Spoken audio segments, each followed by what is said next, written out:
ريال مدريد يعلن نقل مبابي إلى المستشفى. إليكم التفاصيل كاملة، ولكن قبل ذلك لا تنسوا الاشتراك في القناة. قال ريال مدريد يوم الخميس إن مهاجمه كيليان مبابي نقل إلى المستشفى بعد معاناته من التهاب في المعدة والأمعاء خلال كأس العالم للأندية لكرة القدم المقامة حاليا بالولايات المتحدة.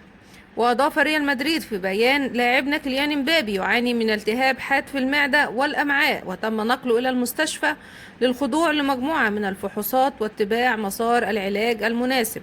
وغاب الفرنسي مبابي عن المباراة الأولى لريال مدريد في كأس العالم للأندية، والتي انتهت بالتعادل 1-1 مع الهلال السعودي أمس الأربعاء. وإلى هنا نكون وصلنا إلى نهاية خبرنا. دمتم في رعاية الله وأمنه، والسلام عليكم ورحمة الله وبركاته.